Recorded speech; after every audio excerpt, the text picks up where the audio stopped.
morning, students. Before we start our class, let's have a prayer. So, before we proceed to our next topic, let's have a review first. So, what our lesson yesterday? Yes, Joe. Very good. It's all about tides. What causes the rise and fall of the ocean? Yes, Laila. Very good. What are the two types of tides? Yes, Josh. Very good. Who can differentiate spring tide and neap tide? Yes, Maya. Very good. I think you already understand what is tide. Today, we proceed to another topic. Before we proceed to our new lesson this morning, let's set a classroom rule so that the flow of our discussion will be smooth and easy. Can you read the classroom rules? Can I expect that from you, class? That's good to hear. Before we start our discussion, I will show a picture related to our topic. For today, all you need to do is identify the picture to be shown. Now, the different shapes of the moon that you see are what we call the phases of the moon. And that is our topic for today. So, let's have this diagram. The diagram shows the different position of the moon around the earth with reference of the sun. Have you noticed the moon keeps changing shapes? It starts as a thin crescent which grows bigger every night until it is bright ball in the sky. What makes it seems like to change like this? Okay, just like the earth, the moon does not have its own light. It reflects light from the sun. The phases of the moon you see depend on its position in relation to the sun and earth. And in fact, the shape of the moon does not change, only its lightened part. Then we see less and less of its lighted part. That is why its shape appears to the change. That is what we call phases of the moon. Now, let's find out and discover why and how the moon show different phases through this improvised model of the moon and earth. Alright, I have a question for you. If the moon is between earth and sun, we can see total darkness. At darkness, what do you call this phase? Just J Ford?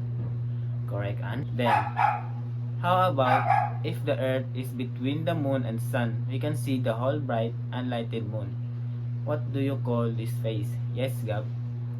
Very good. Next, it is between the quarter and new moon, looks like a bangka. Sometimes it is waxing and waning. What do you call this main phase of the moon? Yes, Jules.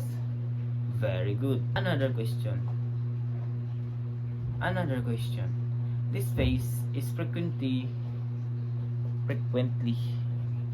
Another question. This phase is frequently named the half moon. It is between the gibbous and crescent moon. What phase of the moon it is? Yes, Joe. That's correct. Finally, this phase between the quarter and full moon stage. More than half of the moon can be seen. It is sometimes waxing or waning. What do you call the main phase of the moon? Yes, Leo. Excellent answer. Okay, this time, I will group you into 4 groups. All groups will perform the Oreo cookie moon phases activity. So the procedure is, please read. Now, let's go back. What do you call the changes of the moonlight shape as the revolves around the earth? Very good. Alright, what are the 5 main phases of the moon? Very good answer. Then, how about the 8 phases of the moon with it a month? What are those phases? Yes, excellent answer. Class, always remember that phases of the moon, lunar phases, are the different moonlight shapes of the moon. So next is new moon.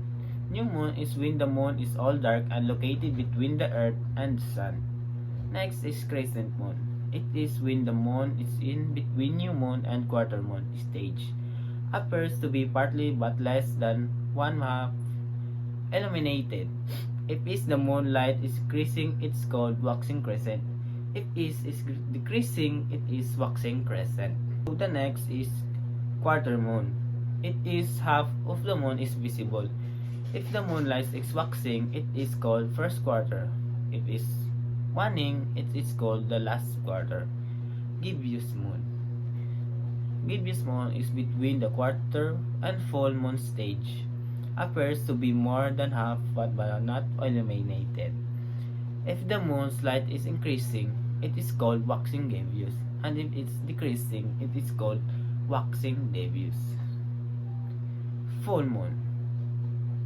If the moon appears brightly and completely illuminated by direct sunlight, the earth is in between the moon and sun during this phase. So, second to the last is waxing.